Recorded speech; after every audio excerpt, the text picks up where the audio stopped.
I have a problem with personal finance tips given here on YouTube. At one point in time, I decided that I wanted to improve my financial circumstance. So what did I do? I bought a lot of personal finance books. I studied them religiously. I consume a lot of content on YouTube and Instagram on personal finance. I became obsessed with the subject, but over time, I found myself being in a place where I realized some of these tips don't sit right with me. Now, before I move on, I need to say that I am a firm believer that financial literacy and financial education is extremely important. It's something that's not being taught at schools, and neither are they taught about or talked about at home. Passive income is one of those holy grail of personal finance that everyone wants to achieve. Passive incomes meaning you are earning money while literally doing nothing. Well, at least that's the message that we are being told anyway. However, no income is truly passive. And I'm speaking about this from a place where I do have some what people may call passive income.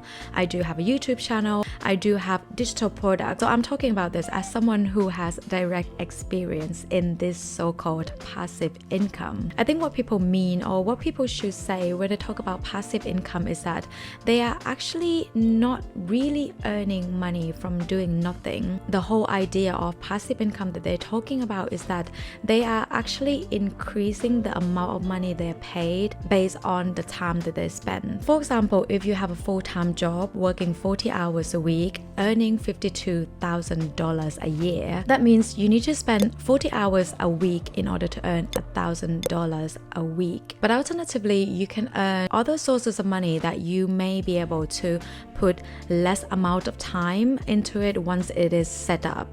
Digital products, for example, once you have the digital products set up, they are published publicly, then you may be able to earn $1,000 a week by just doing a bit of promotion here, SEO there, and it might not take you 40 hours. Let's say it may take you 20 hours a week. So with half amount of the time that you spend, you'll be able to earn exact same money. So in a sense, your effort is being rewarded more handsomely per each amount of hour worked. However, it doesn't eliminate the effort that you still need to put in. And this is just when we're talking about once the product is up and running and published online. There is also a lot of effort required to set all these things up. With my first digital products, for example, I spent around 40 or 60 hours to develop it, to test it, try to figure out how to list it online, how to list it on my website, let alone doing promotion and video instructions and being available when people have questions that they would ping me on my email. Another prime example of passive income is just have a YouTube channel, and this is the one that I probably feel strongest against. I've done a lot of hard things in my life. At the age of 17, I went to the US for a year, and when I got there, I didn't really know anyone and my English wasn't that great neither.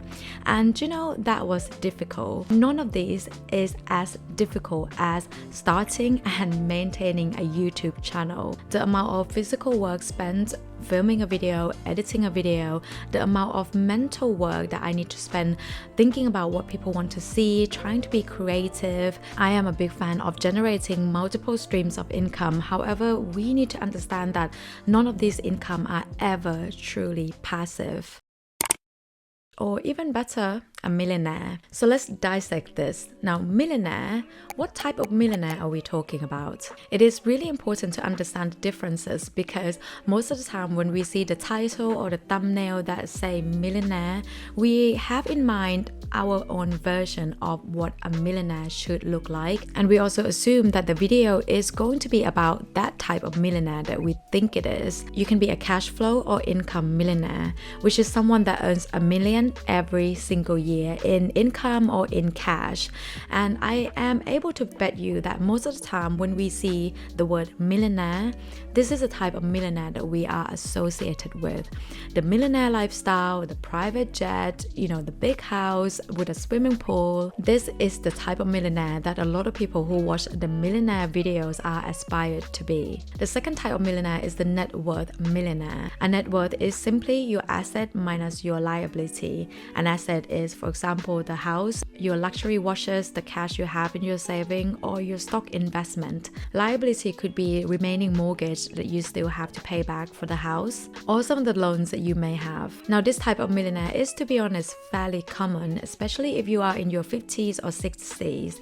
Let's say if you're someone who owns a house in major city in Europe, that house is probably costing $500,000. Let's say if you worked for your entire life and you put money into your pension and your pension fund is around $500,000, then there it is, you are a millionaire. However, does this type of millionaire give you a millionaire lifestyle? Not really. Investing can make you rich. Now, this is extremely misleading because the only way to be rich from investing is when you are already rich yourself.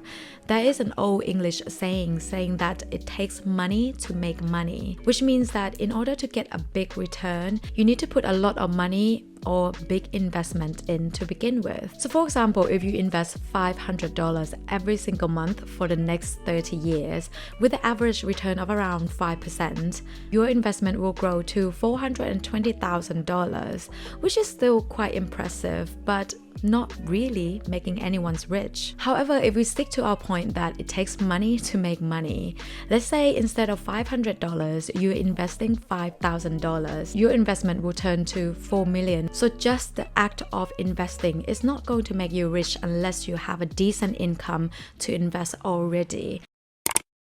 And I need to talk this one. I'm sorry. I know people have talked about it already, and I was actually going to make a special video about it. Now, unless you've been living under the rock in the past couple of years, you have probably come across a video about financial independence, retire early. And I was once a firm believer that this was going to work.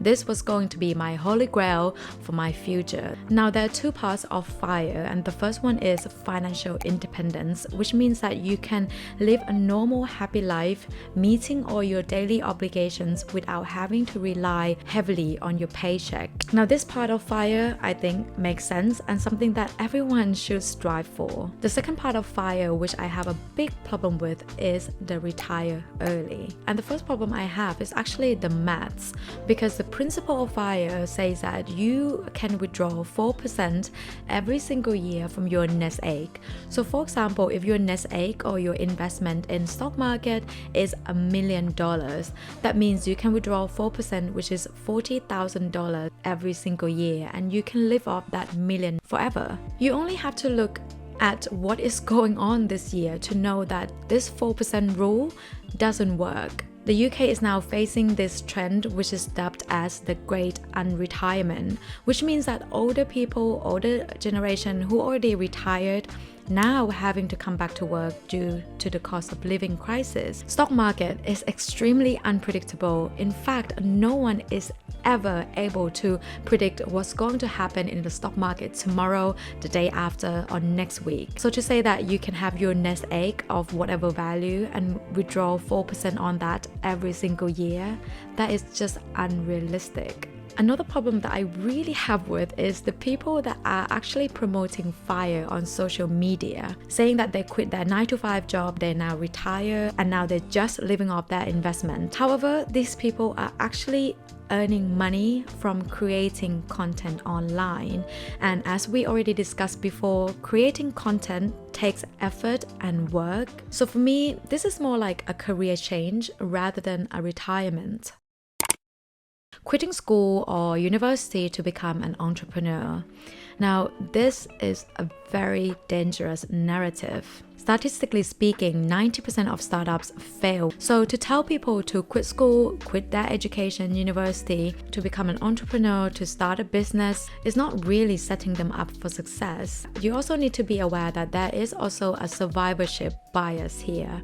You know, people who have quit school and university and actually made it are going to come out on social media and talk about how they quit school, quit their education, and pursue the road of entrepreneurship and become successful. But there there are actually loads of people who perhaps followed the advice, started a business, failed, but you never hear those stories. I have spent so much time on social media to realize that entrepreneurship at this day and age is extremely glamorized, and I have observed a lot of people, and I have actually touched on this entrepreneurship journey myself to realize that it is actually not for everyone.